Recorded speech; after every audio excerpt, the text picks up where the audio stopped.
దేవాలయాలు అనేటువంటిది రాజకీయ పునరావాస కేంద్రాలుగా మారిపోయింది. 100 crores లో 10% అంటే టీటీడీకి 7% అంట. వేరే దేవాలయాలు ఏవైతే వేల దేవాలయాలు ఉన్నాయో ప్రతి దేవాలయం నుండి 10% స్టేట్ అడ్మినిస్ట్రేటివ్ ఫండ్ కింద వెళ్ళిపోతుందంటండి. 10% ట్రాన్స్ఫర్ అయిపోతుంది. దేవాలయాల నుండి నువ్వు 10% నీ అడ్మినిస్ట్రేషన్ కోసం తీసుకున్నా కూడా భక్తులకి నువ్వు ఒక దర్శనము ఫ్రీగా నువ్వు ఇవ్వలేదా? అంటే ఎంత దారుణమైనటువంటి వ్యవస్థ ఉంది. ఖచ్చితంగా ఈ వివిఐపి వ్యవస్థని పూర్తిగా ఇది అంతం కావాలి. భక్తులని కస్టమర్ కింద మార్చేస్తున్నారండి. నమస్తే, welcome to Tejaswi media.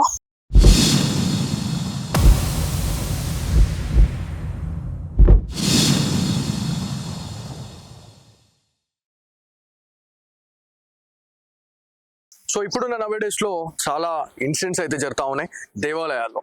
So దేవాలయాల్లో ఎలాంటి అవినీతి జరుగుతూ ఉంది, దాంతో పాటు రెండు తెలుగు రాష్ట్రాల్లో చాలా మార్పులు చేర్పులు కూడా జరగాలి. దేవాలయాల్లో ఎవరైతే అవినీతి బకాసురులు ఎవరైతే ఉన్నారో వాళ్ళని ప్రక్షాళన చేయాలి అనే ఒక సంకల్పంతోనైతే హిందూ జనజాగృతి సమితి ఆధ్వర్యంలో చాలా పెద్ద మొత్తంలో వాళ్ళు నినాదాలు కూడా చేస్తున్న పరిస్థితి ఉంది. సో ఇందులో భాగంగానే మనతో మాట్లాడడానికి తెలంగాణ మరియు ఆంధ్రప్రదేశ్ కి సంబంధించినటువంటి స్టేట్ కోఆర్డినేటర్ చైతన్ గాడి గారు అయితే ఉన్నారు. వారితో మాట్లాడు. జై శ్రీరామ్ అండి. జై శ్రీరామ్ అండి. సో చాలా పెద్ద యుద్ధమే స్టార్ట్ చేసినట్టు కనిపిస్తా ఉంది. సో మొన్న తిరుపతి కావచ్చు, దాంతో పాటు బాసరా, సో అన్ని దేవాలయాలు తిరుగుతా ఉన్నారు. సో ఏం నోటీస్ చేస్తా ఉన్నారండి టెంపుల్స్ లో మీరు మెయిన్ గా? అందరికీ నమస్కారం. జై శ్రీరామ్. తేజస్వి మీడియా ప్రేక్షకులకు నమస్కారం తెలియజేస్తున్నాను. ఈ ఒక టాపిక్ ఏదైతే మీరు ఈ రోజు తీసుకొచ్చారో చాలా అద్భుతమైనటువంటి టాపిక్ ఇది. చాలా అవసరం ఉన్నటువంటి టాపిక్ ఇది.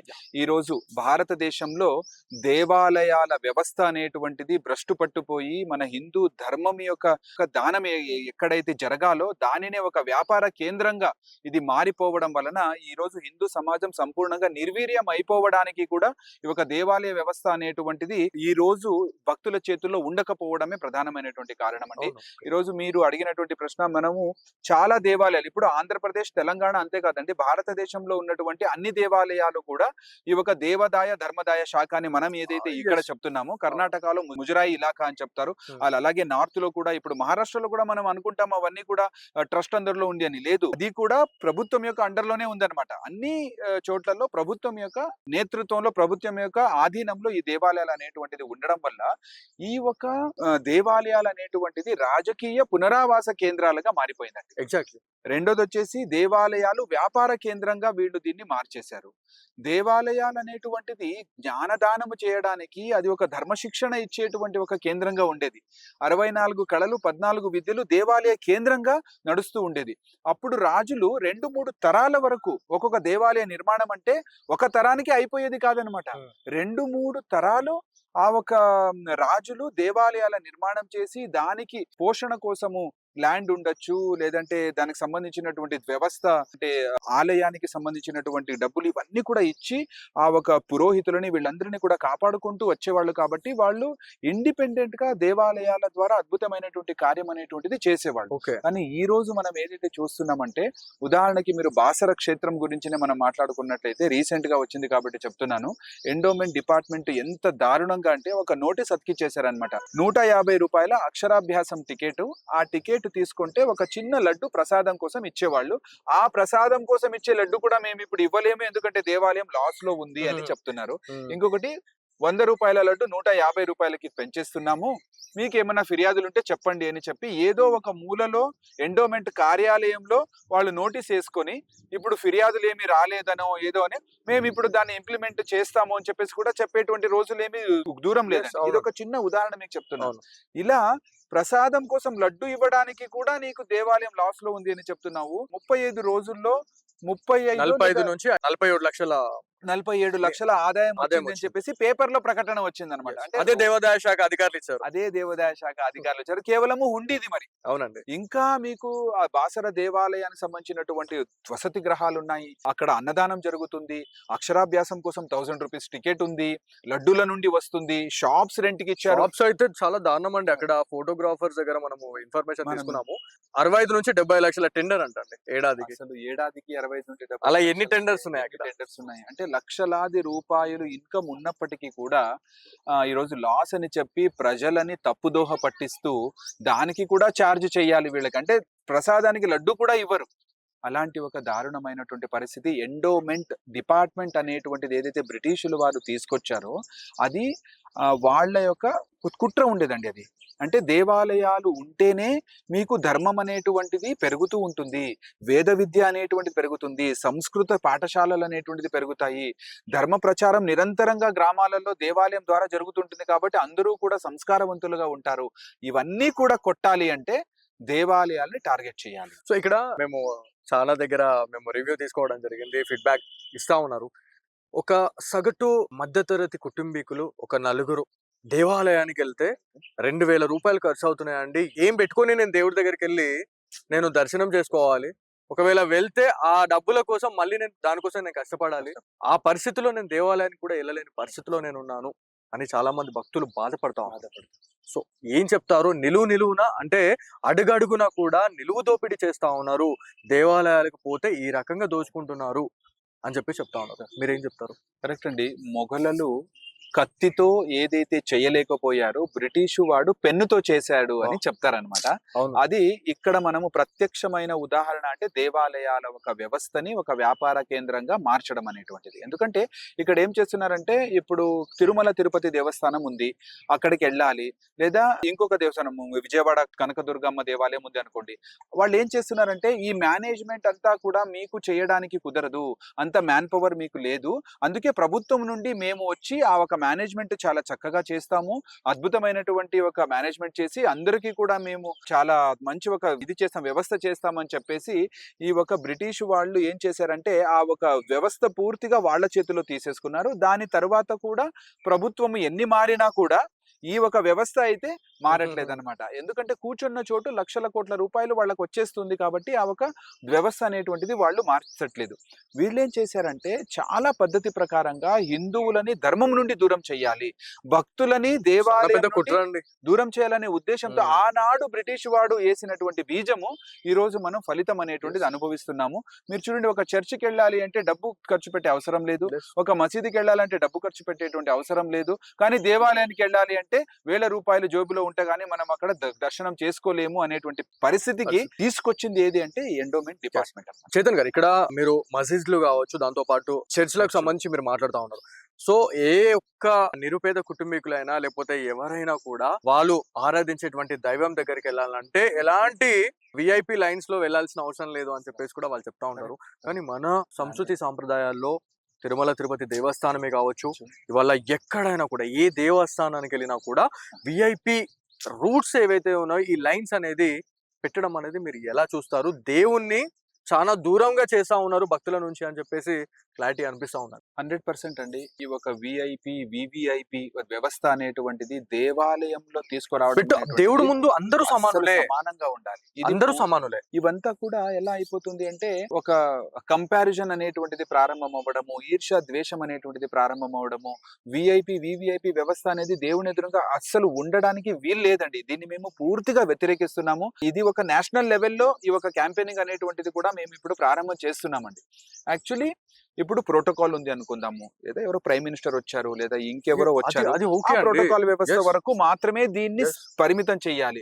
డబ్బున్న ప్రతి ఒక్కడికి కూడా నువ్వు విఐపి అని చెప్పేసి బ్రేక్ దర్శనం అని చెప్పేసి అంత ఒక వేలాది మంది ఎవరైతే భక్తులు ఉన్నారో వాళ్ళని గంట సేపు ఆపేసి, అర్ధగంట సేపు ఆపేసి ఒక ఫ్యామిలీ కోసం నువ్వు అరగంట అక్కడ టైం ఇస్తున్నావంటే ఇక్కడ మ్యాన్ పవర్ మనీ పవర్ అనేది ఎంత లాస్ అవుతుంది.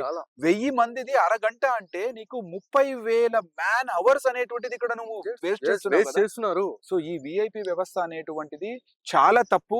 ఈ ఒక ఎండోమెంట్ వ్యవస్థలో ఇదొక దరిద్రం అండి. ఎవరైనా ఒక కంపెనీ ఓనర్ ఉండొచ్చు, లేదా ఇంకేదో ఐఏఎస్ ఐపీఎస్ చదువుకున్న వాడు ఉండొచ్చు, వాళ్ళు వస్తే విఐపి అని చెప్తారు, దానికి సపరేట్ టికెట్ పెడతారు, దానికి ఒక 10,000 రూపాయలు శ్రీవాణి టికెట్ 10,000 రూపాయలు. ఇంకొకటి ఇప్పుడే మేము రీసెంట్ గా తిరుపతికి వెళ్ళి వస్తున్నామండి, అక్కడ లోకల్ గా చాలా సంవత్సరాలుగా దీని మీద పనిచేస్తున్నటువంటి ఒక వ్యక్తి అంటున్నారు, వాళ్ళు మనకు చెప్పారు, మీరు ఊహించుకోండి తిరుపతిలో హైయెస్ట్ రేట్ ఎంత ఉండొచ్చు ఒక టికెట్ కి అని చెప్పి మాకు అడిగారండి. మేమన్నాము మాక్సిమం ఎంత ఉండొచ్చప్ప, 5 lakhs అని చెప్పాం, ఫెయిల్ అని. 10 lakhs అని చెప్పాం, ఫెయిల్ అండి మీరు అని చెప్పారు. ఇంకా ఊహించుకోండి అని చెప్పారు. అప్పుడు అర్థమైంది మేము 1 crore 10 lakhs శనివారం, అదే వేరే రోజుల్లో ప్రత్యక్ష దర్శనము, అదేదో ఒక SSD అనేమో చెప్పారు, ఒక దర్శనం ఉందంటే దానికి వాళ్ళు ₹1,00,00,000 అంటండి ఒక ఎటు టికెట్ కి. వెళ్తున్నాయండి ఈ డబ్బులంతా? మనం మేము శ్రీవాణి టికెటే 10,000 అన్నప్పుడు అమ్మో ఇంత దోపిడీ ఇంతుందా అని జరుగుతుందా అని అనుకుంటున్నాం. అనుకున్నాము. కానీ చూస్తే ₹1,00,00,000 కూడా టికెట్ ఉంది అని మనకు ఇప్పుడే రీసెంట్ గా మనకు తెలిసిందండి. Is it right? ఇది ఖచ్చితంగా ఒక రిలయబుల్ సోర్స్ నుండి మనకు వచ్చినటువంటి ఇన్ఫర్మేషన్. దీని మీద ఖచ్చితంగా ఈ అంశాన్ని కూడా మనము టీటీడీ వాళ్ళ దృష్టికి తీసుకెళ్లబోతున్నాము. ప్రజలకు కూడా దీని గురించి చెప్పేటువంటి ప్రయత్నం చేస్తాం. లేదండి, ఇక్కడ చాలా అసలు. డౌట్స్ వస్తున్నాయి నాకు. ఆ. ఇక్కడ ఒక టికెట్ అనేది ఒక వాళ్ళు 1 lakh పెట్టారు, చలో వాళ్ళు చాలా రిచ్ కిడ్స్ అని చెప్పేసి అనుకున్నాం. కోట్లల్లో ఏంటండి అసలు? వాళ్ళు ఎవరు తీసుకుంటున్నారు ఈ టికెట్స్ అసలు? అంటే దర్శనంలో ప్రత్యక్ష దర్శనం తీసుకుంటున్నారా? ప్రత్యక్ష దర్శనము, దానికి కొన్ని రూల్స్ అంతా పెట్టి అంతా కూడా ఆపేసి వాళ్ళకి మాత్రమే దర్శనము, ఇలా ఏదైనా ఒక రూల్ దానికి ఉంటుందండి. ప్రత్యక్ష దర్శనం అని చెప్పే ₹1,00,00,000 టికెట్ కూడా ఉంది అని చెబుతున్నారంటే ఆహా. మనం అసలు ఇంకేం మాట్లాడాలి అని కూడా మాటలు కూడా రాలేదండి మాకు. అందువల్ల మీరు చెప్పిన ఒక ప్రకారంగా భక్తులని దేవాలయాల నుండి, దేవుడి నుండి దూరం చేయడానికే ఒక ఎండోమెంట్ వ్యవస్థ పనిగట్టుకొని ప్రయత్నం చేస్తుంది అనేటువంటి దాంట్లో వేరే 2 మాటలు లేవు. ఈ ఒక కుంకుమార్చన కోసం ఇంత, అభిషేకం కింత, ఎక్కడ చూసినా ఇప్పుడు అంటే దోచుకుంటానే ఉన్నారు. స్పర్శ దర్శనం కింత, అసలు ప్రతి దానిని కూడా వ్యాపార దేవుని ముందు పెట్టి వ్యాపారం చేస్తున్నారు. దేవుని ముందు పెట్టు వ్యాపారం చేస్తూ సంపాదన చేసుకుంటున్నారు. దాంట్లో కూడా మీకు చెప్తాను, ఎండోమెంట్ డిపార్ట్మెంట్ ఏదైతే ఉందో, ఇప్పుడు తిరుపతిలో మనకు హుండీ ఆదాయం ఎంత అండి? ప్రతిరోజు 3 to 4 crores అందాజు వస్తుంది అని చెప్తున్నారు. అంటే ఇప్పుడు సంవత్సరానికి మనం చూసుకుంటే ఒక 100 to 120 crores అవుతుంది. ఎక్కువనే అయింది. 360 days అని మనం అవును. అనుకుంటే ప్రతిరోజు 3 crores అని మనం అనుకుంటే 90 to 100 crores. Hmm. 100 crores లో 10% అంటే టీటీడీకి 7% అంట. వేరే దేవాలయాలు ఏవైతే వేల దేవాలయాలు ఉన్నాయో ప్రతి దేవాలయం నుండి 10% స్టేట్ అడ్మినిస్ట్రేటివ్ ఫండ్ కింద వెళ్ళిపోతుందంటండి. 10% ట్రాన్స్ఫర్ అయిపోతుంది. దేవాలయాల నుండి నువ్వు 10% నీ అడ్మినిస్ట్రేషన్ కోసం తీసుకున్నా కూడా భక్తులకి నువ్వు ఒక దర్శనము ఫ్రీగా నువ్వు ఇవ్వలేదా? అంటే ఎంత దారుణమైనటువంటి వ్యవస్థ ఉంది. ఖచ్చితంగా ఈ వివిఐపి వ్యవస్థని పూర్తిగా ఇది అంతం కావాలి. భక్తులని కస్టమర్ కింద మార్చేస్తున్నారండి. అలా కాకుండా భక్తుల్ని భక్తులుగా చూడాలని. చేతన్ గారు, ఇక్కడ మీరు దేశంలోని ప్రముఖ పుణ్యక్షేత్రాలని మీరు విజిట్ చేస్తా ఉన్నారు. ఎక్కడెక్కడ ఏ రకమైనటువంటి విషయాలపైన మీరు రీసెర్చ్ చేస్తా ఉన్నారు? మెయిన్ గా ఎండోమెంట్ డిపార్ట్మెంట్ లో ఉన్న వాళ్ళు ఎవరైతే ఉన్నారో చాలా మంది అవినీతికి పాల్పడుతున్నారు అని కూడా చాలా దగ్గర మనకి వినిపిస్తూనే ఉంది. పేపర్ ఆర్టికల్స్ లో కూడా అక్కడ ఉన్నటువంటి స్థానికులు పబ్లిష్ చేస్తూనే ఉంది. సో మీరు ఏం చెప్తారండి ఈ వీళ్ళ గురించి? ఎండోమెంట్ డిపార్ట్మెంట్ ఎవరినైతే అక్కడ వాళ్ళు ఎంప్లాయీస్ కింద వాళ్ళని అక్కడ పెడుతున్నారో వాళ్ళంతా ఏంటంటే ఆ దేవాలయాన్ని ఒక కేంద్రంగా చేసుకొని ఏ రకంగా డబ్బులని మనము పోగు చేసుకోవచ్చు అనేటువంటి దాని మీదనే వాళ్ళు స్కీమ్స్ అనేటువంటిది లేదా దానికి సంబంధించినటువంటి ఇవన్నీ కూడా వాళ్ళు డిజైన్ చేస్తున్నారండి అక్కడ. ఇప్పుడు మళ్ళీ మీరు చూసుకుంటే ప్రతి ఒక్క దేవాలయానికి ఒక ఫౌండర్ ట్రస్టీ మెంబర్స్ అని ఉంటారు. వాళ్ళ ఇది కూడా కుటుంబం కూడా ఉంటుంది. మళ్ళీ ఏదైనా జాతర వస్తే, ఆ దేవాలయానికి సంబంధించిన బ్రహ్మోత్సవాలు వస్తే మళ్ళీ ఈ ఫౌండర్ ట్రస్టీ ఫ్యామిలీ వాళ్ళే డొనేషన్స్ ఇచ్చుకొని చుట్టుపక్కల దానికి ఆ దేవాలయం యొక్క భక్తులకి అడిగి డొనేషన్ తెచ్చుకుని ఆ కార్యక్రమాలు చేయాలి తప్ప ఎండోమెంట్ డిపార్ట్మెంట్ నుండి మళ్ళీ దానికి ఏది కూడా ఖర్చు పెట్టడం అనేటువంటి చాలా తక్కువ ఉంటుంది. సో ఈ అవినీతి పరులు అనేటువంటి వాళ్ళు, అంటే ఇప్పుడు మీరు చూడండి, ప్రభుత్వము డిపార్ట్మెంట్ అంతా కూడా అవినీతితో కూరుకుపోయింది. వాళ్లే వచ్చి ఒక దేవాలయ వ్యవస్థలో ఉండడం వల్ల ఇది కూడా అవినీతికి ఒక కేంద్రంగా మారిపోయింది అనమాట. అందువల్ల ఎప్పుడైతే ఈ ఒక దేవాలయ వ్యవస్థ అనేటువంటిది భక్తుల చేతుల్లో వెళ్తుందో అప్పుడే ఈ ఒక అవినీతి పరులైనటువంటి ఒక ఎండోమెంట్ ఆఫీసర్స్ ఎవరైతే ఉన్నారో వాళ్ళని మనం పూర్తిగా ఇక్కడ నుండి తీసేయచ్చు. ఎండోమెంట్ ఆఫీసర్స్ అనేటువంటి వాళ్ళ యొక్క రూల్ కూడా ఉందండి. మీకు సుప్రీం కోర్టు జడ్జిమెంట్ ఏం చెప్తుంది అంటే, ఒక endowment officer he cannot stay in a temple more than 6 months అని చెప్తున్నారండి. ఆ దేవాలయంలో ఏదైనా సమస్యలు వస్తే ఆ సమస్యలని వాళ్ళు సాల్వ్ చేయడానికి 6 నెలలు మాత్రమే వాళ్ళు అక్కడ ఉండొచ్చు. అంటే ఇది మాక్సిమం పీరియడ్ అన్నమాట. అంటే ఆ ల్యాండ్ లిటిగేషన్ వచ్చింది, ఇంకొక లిటిగేషన్ వచ్చింది, అది సాల్వ్ చేయాలి, దానికి సంబంధించినటువంటి లీగల్ ప్రొసీజర్ చూసుకోవాలి, వాడు అక్కడ నుండి వెళ్ళిపోవాలి. సుప్రీం కోర్టు జడ్జిమెంట్ ఉంది, ఒరిస్సా హైకోర్టు జడ్జిమెంట్ ఉంది, మీకు ముంబై హైకోర్టు జడ్జిమెంట్ ఉంది. కానీ దీన్ని అంతా కూడా పక్కన పెట్టి ఈ రోజు ఎండోమెంట్ ఆఫీసరే ఆ దేవాలయానికి అధికారిగా కూర్చొని డబ్బులని వాడు దోచుకుంటున్నాడు కంప్లీట్. ఇక్కడ ఇంకొక టాపిక్ గురించి మనం మాట్లాడుకుంటే, ఇది చాలా మందికి ఉన్నటువంటి క్వశ్చన్. దాంతో పాటు మీరు కూడా ఆర్టీసీని మీరు ఆశ్రయించడం జరిగింది. సో ఎవరైతే భక్తులే కావచ్చు, హిందూ బంధువులే కావచ్చు, వాళ్ళ ఫెస్టివల్ సీజన్ ఏవైతే మన ఫెస్టివల్ సీజన్స్ లో సంక్రాంతి, దసరా, దీవాలి, లేకపోతే ఏవైతే మన ఫెస్టివల్స్ ఏవైతే ఉన్నాయో ఆ రోజు ఎక్కడెక్కడో ఉన్నటువంటి వాళ్ళు వాళ్ళ గమ్యస్థానాలకు వాళ్ళ ఇంటికి వెళ్ళడానికి బస్సులోకి ఎక్కే ప్రయత్నం చేస్తూ ఉంటారు. సో అక్కడ రేట్స్ అనేది పెంచడము చాలా ఇబ్బందిని గురి చేస్తుందని మాట్లాడుతా ఉన్నారు. 100%. ఏం చెప్తారండి? ఈ రోజు సెక్యులర్ సిస్టమ్ ఉంది అని మనం చెప్తున్నాం భారతదేశం.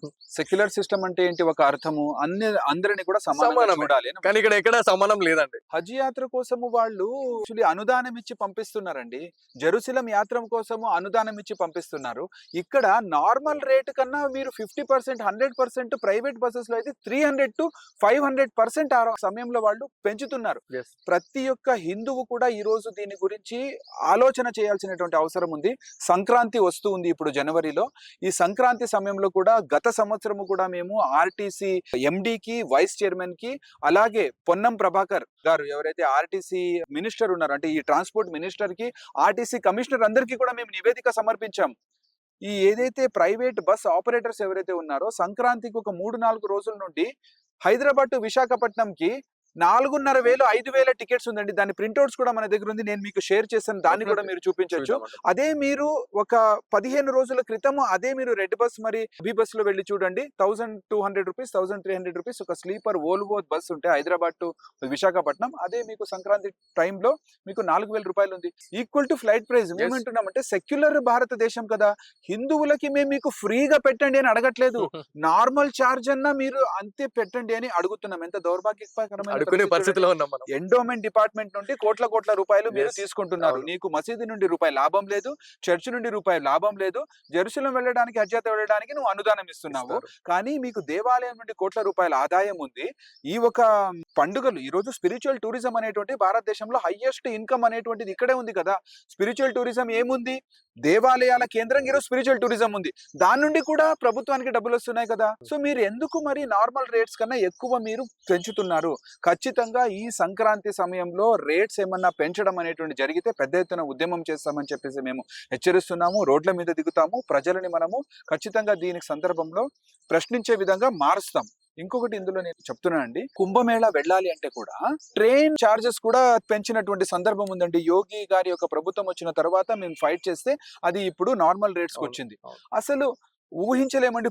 పుష్కరాలు వస్తే ట్రైన్ చార్జెస్ పెంచుతారు.